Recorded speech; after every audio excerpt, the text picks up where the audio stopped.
नमस्कार। शब्दघोष के जनसरोकार में आपका स्वागत है। मैं मोहनलाल मोदी आज एक ऐसी विषय में बात कर रहा हूँ जो हमें अनेक सवाल पूछता है।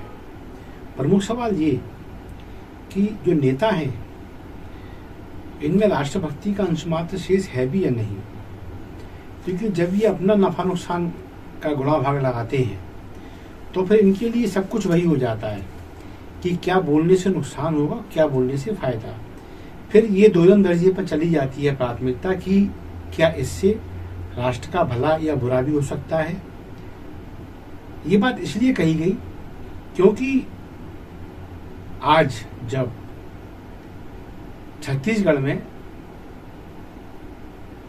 उन सुरक्षा बलों को बधाइयां दी जा रही हैं जिन्होंने अपनी जान की परवाह ना करते हुए 29 नक्सलाइटों को ढेर कर दिया, और ये खुशी इसलिए भी बनती है कि जो लोकतंत्र का पर्व चल रहा है हमारे देश में और चुनाव आयोग इस मंशा से संलग्न बना रहता है कि अधिकतम हमारा मतदान हो ताकि जो सरकार चुनकर आए वो जनता की सरकार कहलाए। लेकिन ये जो नक्सलवादी हैं ये अपने भय का उपयोग करके लोगों को भयाक्रांत करके उन्हें लोकतंत्र से दूर बनाए रखते हैं, और संभव है वो चुनाव के पहले कोई बड़ी वारदात करते हैं। बहुत अच्छी बात है कि हमारे सुरक्षा बलों ने वो कुछ करते इससे पहले इन सबका ढेर कर दिया, और सब इन सबका इतनी बड़ी संख्या में एक जगह पे एकजुट होना ये भी दर्शाता है कि हाँ, देश के विरोध में कुछ तो चल रहा था और कुछ होने वाला था, जिसे एन समय पर सक्रिय होकर सुरक्षा बलों ने नाकाम कर दिया।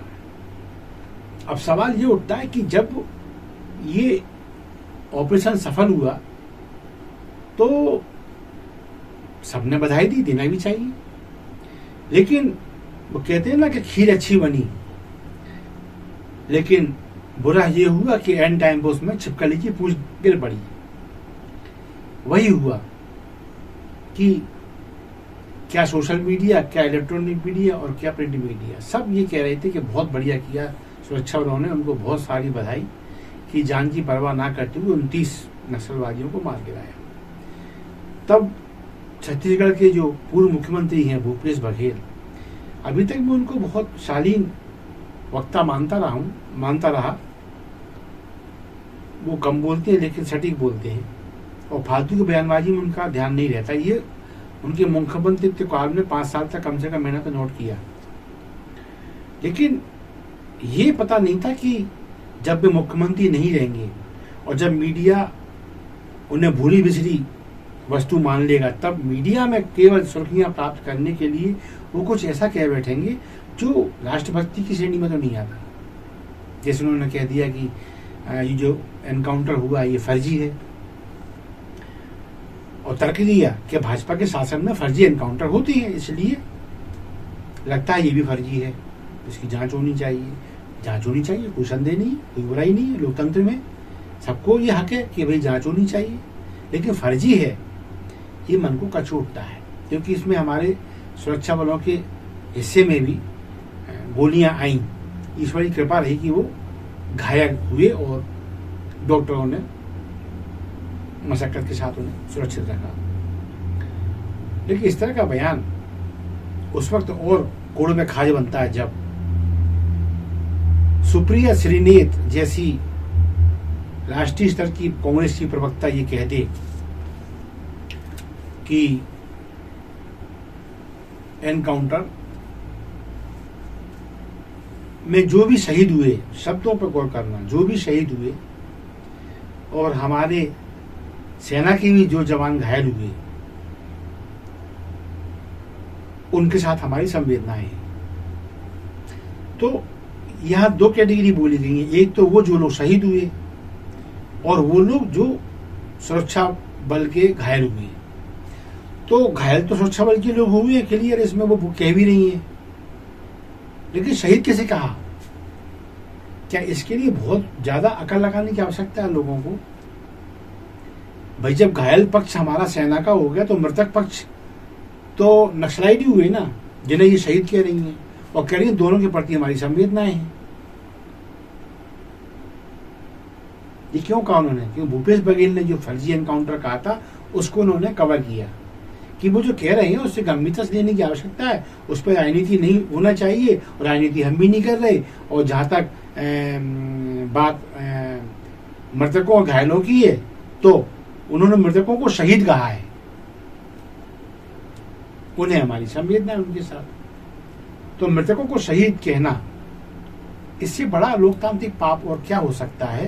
क्योंकि सब जानते हैं कि जो मरे हैं 29 के 29 वे सब आतंकवादी थे, वे सब नक्सलाइट थे, वो सब लोगों का जीना मरना मुश्किल किए हुए थे, आए दिन खून से हाथ धोते थे वो लोग। अरे कांग्रेस को तो शर्म आना चाहिए उन्हें कवर करते हुए कि उनके तो मतलब मैं ये नहीं कहता कि वही देशभक्त थे या कोई और नहीं है, लेकिन उनको इसलिए भी खुश होना चाहिए था कि ये वही नक्सलवादी हैं जिन्होंने एक कांग्रेस की पूरी टीम को बम छुड़ा दिया था। भूल गए ये लोग, मतलब शुक्ला खानदान की राजनीति खत्म कर दी थी छत्तीसगढ़ में, क्योंकि एक ही रह गए थे, उनको बम छुड़ा दिया। तो कुल मिला के जिस तरह की हरकतें कांग्रेस करती है, बड़ा ताज्जुब होता है कि इनके ये राष्ट्रभक्ति के मायने कुछ है कि नहीं है। अच्छा, ऐसा भी नहीं कि भूपेश बघेल अकेली है या सुप्रिया सुइनेत अकेली है, दिग्विजय सिंह जी ये उनसे बड़े कहना चाहिए, इनको क्या कहें, कोई नाम भी नहीं मिलता मुझे। वो इतने बड़े गुरु घंटाल है कि वो ओसामा जी, वो ओसामा लादेन जो दुनिया के लिए खूनी दरिंदा बना रहा, वो ओसामा जी। और एक वो हाफिज सईद, मोस्ट वांटेड हमारा, भारतीयों की जान लेने वाला, वो उसके लिए उनके लिए मैं अपने संस्कार नहीं भूलूंगा। वो दिग्विजय सिंह जी के लिए क्या है? साहब, हाफिज सईद साहब। ये कुछ समझ में नहीं आता। अब ये सब क्यों होता है? मेरा ख्याल तो इसलिए होता है, कहते हैं ना जैसा राजा वैसी प्रजा, ये था राजा तथा प्रजा, पुरानी कहावत है। जब राहुल गांधी खुद, सोनिया गांधी खुद एयर स्ट्राइक की कुल मिला के सत्यता रखना चाहती है, वो यकीन ही नहीं करती कि हमारे देश की सेना एयर स्ट्राइक कर सकती है, उसके सबूत मांगती है। वो राहुल गांधी सबूत मांगती है। सर्जिकल स्ट्राइक जो हमारी सेना ने की, उसको ये लोग सच मानने तैयार नहीं होते, उसके ये प्रमाण मांगते हैं। और ये वो भाषा बोलते हैं कई बार जो भाषा कम से कम भारतीय और भारत का हितैषी व्यक्ति तो कभी नहीं बोल सकता, लेकिन ये बोलते हैं। और जब ये बोलते हैं तो फिर सुप्रिया क्यों ना बोले, दिग्विजय सिंह क्यों ना बोले, भूपेश क्यों ना बोले? क्योंकि आखिर तो दरबारी वही करने वाले हैं जो राजा को अच्छा लगता है। तो यदि यही हाल रहा तो मुझे लगता है कि ये कांग्रेस का अभी पतन और होना शेष है। हम तो ये मान चले थे कि लोकतंत्र में कभी कांग्रेस की इससे बुरी दुर्गति शायद ही हुई हो और शायद ही हो, लेकिन इनकी हरकतों से ऐसा लगता है जैसे इनने स्वयं ही कांग्रेस के ताबूत में अंतिम कील ठोकने का मन बना रखा है। अब वो अंतिम कील कौन सी सिद्ध होगी ये भविष्य गर्भ में है, हम इसकी भविष्यवाणी नहीं करते, लेकिन यहाँ ये तय है कांग्रेस का दर्शन बहुत पथभ्रष्ट दर्शन है इनका, कोई विजन नहीं है इनका जिसका कोई स्तर कहा जाए। और आज जो बात कही है ये दिल को कचोटती है, मेरे नहीं हर भारतीय दिल को कचोटती है। और मैं तो कहता हूँ ऐसे लोगों को हमें पहचानने की आवश्यकता है।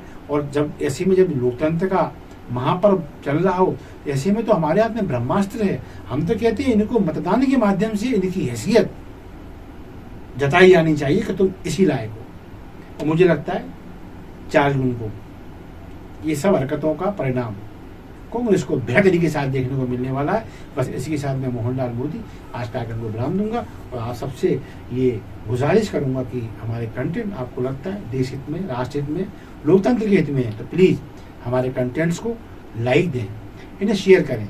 और हाँ, शब्दघोष आपका अपना चैनल है, इसे सब्सक्राइब करना ना भूलें। धन्यवाद। जय हिंद, जय भारत।